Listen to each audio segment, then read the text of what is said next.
Hello, everyone. I'm George Fisher, and you're listening to The George Fisher Show. We are pleased to have international lawyer and negotiator Michael Fjetland. Michael ran for the Democratic nomination for the United States Senate in the Texas primary. Michael, welcome to the show.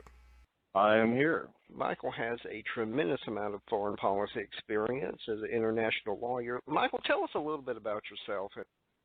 I ended up becoming an international legal negotiator when I was recruited by a couple large multinational companies back right after I got out of law school. And between them and subsequent activities, I've probably been in over 50 countries the last 30 years negotiating all kinds of technology and legal deals. So I got a lot of exposure that most Americans don't actually get. You can actually speak to what's going on in Ukraine and maybe some things that are going on in the Middle East and have a unique experience that maybe some of us don't have. Do you have any opinions on what's going on in the Ukraine right now? The Ukraine situation, actually, Ukraine's got a unique relationship with Russia historically. But apparently what happened is Putin had a puppet running the Ukraine who ended up getting booted out by the people because of the corruption and the just sheer inefficiencies the way they run things. And when that fell apart, Putin did a very unusual thing when they moved in on the Crimea. That's kind of returning us to almost the old Cold War days where people were making territorial grabs, and although we're not going to see any kind of military confrontation, where Putin just doesn't want to have a relationship with the United States. Germany's Angela Merkel said that he's living in some alternate universe. So I would tell Americans that, even though it's, quote, not our business, it does impact us. It does impact a lot of our allies around the world, and we do have to pay attention to this. International pundits are saying that we helped cause this back in 2008 when we had our economic crisis. Well, actually, it does go back quite a ways because, since the Soviet Union fell apart, back in 91, whenever it was, NATO has been expanding by a lot of the former satellites of Russia or the Soviet Union going into NATO, which has really made Russia feel like they were isolated. And apparently Ukraine was kind of the last straw for them because it's been their breadbasket. It's been sort of they've had a seaport there in the Crimea for forever. Yeah, we did push too far in a way, and now we were faced with having to see now whether or not Putin will actually push into the eastern Ukraine or stop with Crimea. That's a big question. If he stops, we're probably okay. If he doesn't, we got... Yeah. Let me ask you this. A lot of people were saying that right after the Soviet collapse with all of the former Soviet Union countries that we were inviting them into NATO at a rapid pace, and they really didn't. I think it got to be that point where Russia just felt like, can you imagine everybody's kind of going off to NATO? They were talking about putting missiles on the border in Poland. That's still an option. Obama actually stopped that program, but they could reinstitute it, which would make them feel even more threatened. And Putin is really kind of putting money back into military operations for Russia. He wants to try to get a greater Russia, whatever the hell that might be. So, I think your analysis is pretty good that we did push too far, too fast, and now we've reached the stop point. And I think this is what Putin's way of saying, whoa, it's one thing to have Ukraine sitting there. It's another thing to have them officially a part of NATO, which I don't think it happened, but apparently just the thought of them being in the EU was more than he could handle. I don't know why he can't understand that you could be part of both, the Russian hemisphere and the EU at the same time because they're kind of a crossroads there. Be very careful. This is not Iraq. This is not a country that, does not have weapons of mass destruction. So obviously trying to have a military conflict with Russia is just, insanity for anybody to even go there. So when they say, well, the president needs to be stronger, it's like, how? Those who say he's not strong enough, say, what would you have him do? Yeah, let me ask you this. Putin is a former KGB. Does that make it a whole lot of difference right now? Oh, yeah, yeah. It's, once KGB, always KGB. And I was reading a fascinating story by a reporter who had an interview with him.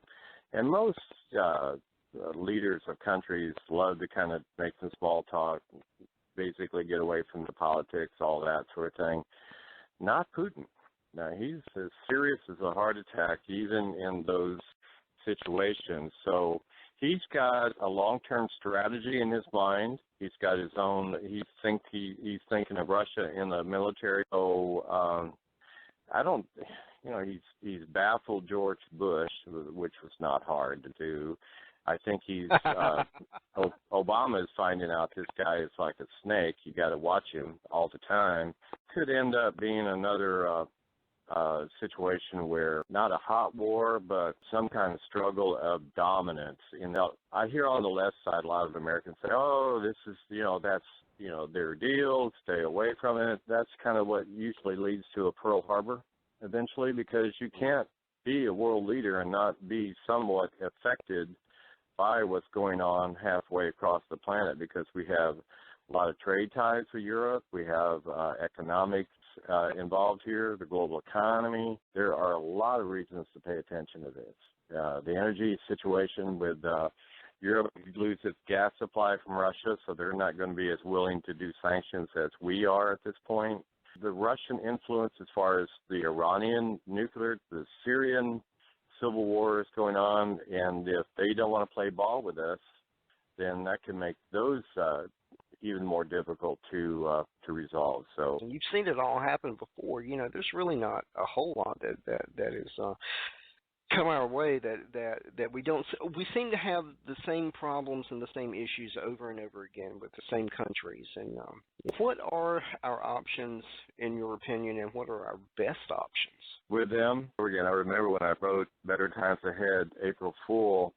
It's based on a lot of the old journal entries, and back in the early 80s, I remember writing about Reagan and Saddam and things like that, and amazingly, we really have kind of come around just about full circle. Basically, Reagan's strategy was to outspend the Soviets, and pretty much they collapsed economically. They really couldn't keep up with it. Now they've got money. They can really invest a lot into the military defense if they want to. Their economy is not doing that well. These sanctions really will hurt them, because that's about the only stick we've really got. Now, sanctions on people tend not to work.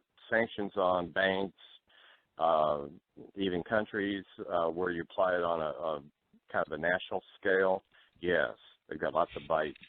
I was making a comment on Facebook that the threat of economic sanctions is a greater threat than nuclear warfare these days, because nobody in their right mind is going to start a nuclear war, because you're going to be dead.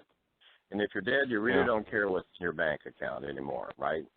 But when you have sanctions and the banks, suddenly you cannot access your billions of dollars because you're a Russian oligarch with a sanction. A lot of people care a lot when they can't get to their money in their bank. So that is about the only stick we've got to kind of try to keep it in check. With a guy like Putin, you just never really know what's in their head and how far they really want to go on this stuff. Yeah, but let's talk about your book, Better Times Ahead. April Fool came out, April 9th, 2013 or something.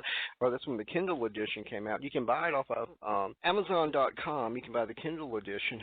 What made you decide to write a book? And there's a Nook version. It's all on Better Times Ahead, aprilfool.com. A couple things. One is, back in the day when I first started doing international travels, we didn't have cell phones and tablets and all those fun things like 70s, early 80s. So I would, and you could go to a place like India, you could even make a phone call back here. It would take 4 hours to get a connection, plus the time difference. So what I did is I started keeping a journal. I'd be writing about what it was like there in the middle of China 30 years ago, what it was like in the middle of India, all these other places. And then when I went through it, I thought, that's nice to know kind of where things were, but where are things today? So Better Times Ahead, April Fool really kind of looks at what China was like, for example, 30 years ago versus what it was like when I went back 30 years later in 2012, and the startling changes where they went from nothing, from a bicycle economy, literally. I mean, you step off the street, you get run over by 1 million bicycles, to going back in 2012, and you step off the street, you got run over by 1 million cars, and they don't stop, and ended up riding the fastest train in the world. And so the purpose of the book was to try to show Americans, look, they are passing us by. We're still thinking we're the catbird seat here. And I have seen places like India and China go from nothing to now they are the ones, for example, brought up during the campaign, which you said I didn't win, I should have, that we have over 2 million high-tech, high-paying jobs available in the U.S. today. That would drop our unemployment rate another point or so. The problem is that Americans don't have the skills to fill those jobs. The Chinese have got the skills.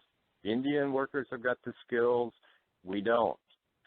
We've really let ourselves slide off of education. We've dropped on the science bracket. And so those jobs are either going to go overseas or they're going to be filled by foreigners working here. That's why I wrote this, to really kind of let people kind of do a mind trip where they could go travel around the world and really kind of get a feeling of what a lot of these countries are like. How they like the girls from Brazil. Apparently so.